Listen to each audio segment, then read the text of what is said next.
भिंडी बाजार घराने की बंदिशें, इसके बारे में हम जानकारी ले रहे हैं और इसके लिए हमारे साथ मौजूद हैं इसी घराने की जानी मानी गायिका डॉक्टर सुहासिनी कोरटकर। सुहासिनी जी नमस्कार। नमस्कार। कल की कड़ी में आपने शब्द का बंदिश में इस्तेमाल और उसका रूप किस तरह से होता है बहुत अच्छी तरह से निरूपित किया जी।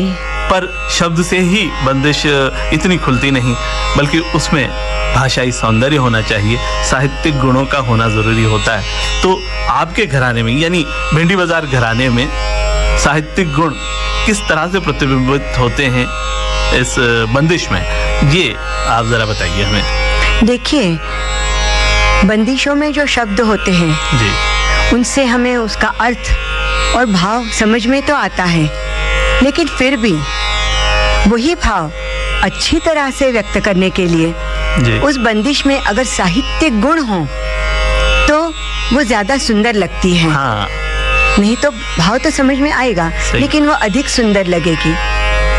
साहित्यिक गुण ये हर एक संगीत की बंदिश में होना ही चाहिए, ऐसे नहीं, सही बात, लेकिन अगर होते हैं तो वो बंदिश और अच्छी लगती है, निखर के आती है। हाँ, और ये साहित्यिक गुण कौन से हैं? तो एक तो कवि के कल्पना विलास, सही, यानी उपमा, अनुप्रास आते हैं। फिर विविध विषय होते हैं, एक ही विषय अलग अलग तरह से पेश किया जाता है। जी हाँ, ये जो अलग अलग बातें हैं, इनसे वो बंदिश अधिक साहित्यिक होती है।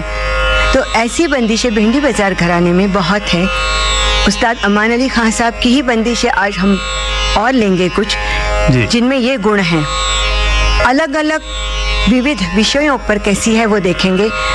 अधिकतर हम देखते हैं कि बंदिशें श्रृंगार पूर्ण होती है या भक्ति रस की होती है। अच्छा, लेकिन और कुछ विषय लिए खान साहब ने, और उसमें उनकी कल्पना ऐसी जाती है कि उनको एक बंदिश में उन्होंने कहा है कि गुणीजनों के मुख से जो शब्द प्रकट हो रहे हैं वो उन्हें मेघ से बरसती हुई निर्मल जल की बूंदों जैसे लगते हैं। वाह वाह। अब ये उपमा बहुत अच्छी लगती है। सबद सलोनेरी गुणते अनोखे गुण, निकसत झरी जैसे मेघना। वाह वाह। ये राग जरा अनवट है, मोट की तोड़ी कहते हैं, लेकिन राग हम जरा अलग रख देंगे, सिर्फ बंदिश के शब्द देखेंगे। जी जी, वो लय में भी कैसे बांधे हुए हैं।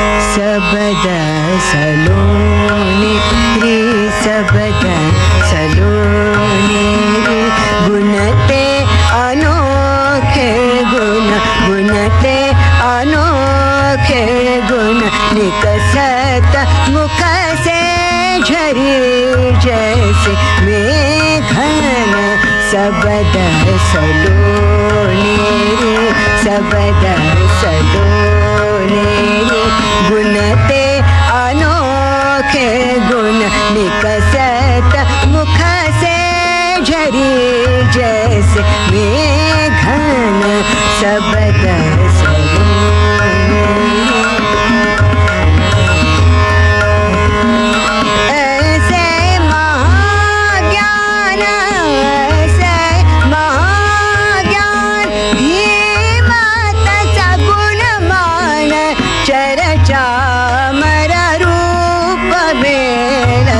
सम्मेलन, सबद सलोने रे, सबद सलोने रे, सबद सलो। वाह वाह, बहुत ही सलोनी रचना थी। हाँ, जरा नीचे के सुर पे है क्योंकि विषय भी गंभीर है, इसलिए। अभी जैसे मैंने कहा कि श्रृंगारिक बंदिशें बहुत होती हैं, शादी ब्याह के अवसर की बंदिशें भी बहुत होती हैं, लेकिन उसमें फिर सहरा, बना, बनी, ये सब मुबारकबादियाँ, ये सब आता है। अब शादी की ही एक बंदिश जो है वो खान साहब ने अलग तरह से पेश की है। आए हो सुंदर मांग भरावन। वाह वाह। मांग भरने की जो विधि होती है उसका वर्णन है। आज सलोनी के करेरी सब साज सिंगार। अंतरे में कहा है अंगन बस्तर, वस्त्र का बस्तर हो गया। अंगन बस्तर उत चमकत जुगनू जैसा, जुगनू के जैसे उसके वस्त्र चमक रहे हैं। अंगन वस्त्र जुगनू जैसा उत चमकत। और ये उपमा जो है ये शास्त्रीय संगीत के बंदिशों में मैंने तो नहीं देखी। तो ये बंदिश सुन लेते हैं पूरी। जरूर। राग है खेम, राग थोड़े से अनवट है लेकिन हम बंदिश सुनेंगे। आए हो सुंदर मांग भरावन, ताल है रूपक। इसमें और एक मैं बताना चाहूंगी कि बंदिश में राग तो होता ही है लेकिन जो घरानेदार बंदिशें होती हैं उसमें वो गायकी भी आती है और राग भी दिखता है। ये वक्र राग है लेकिन ये पूरा राग इस बंदिश में आपको दिखाई देगा। सा ग म प ध सा ध म प ग म रे सा।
सटीक उपमाओं का सुंदर प्रयोग इस बंदिश में था।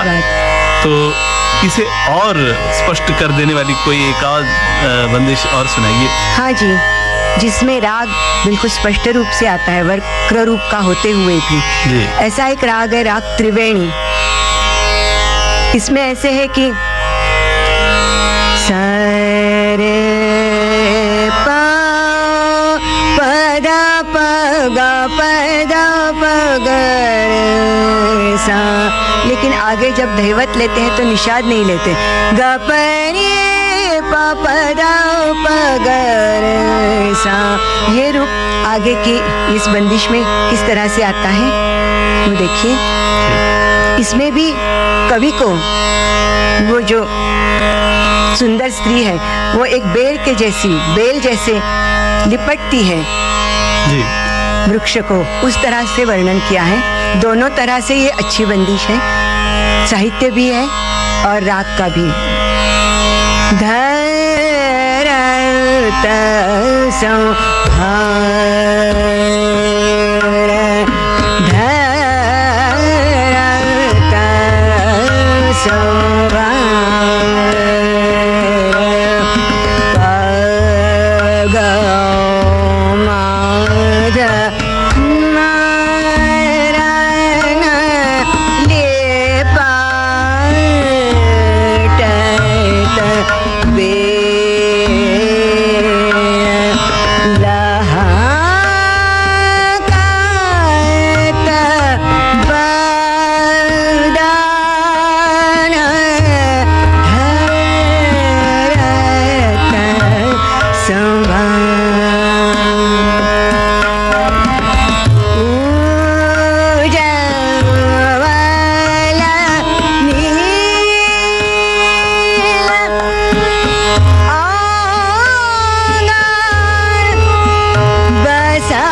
बहुत अच्छे।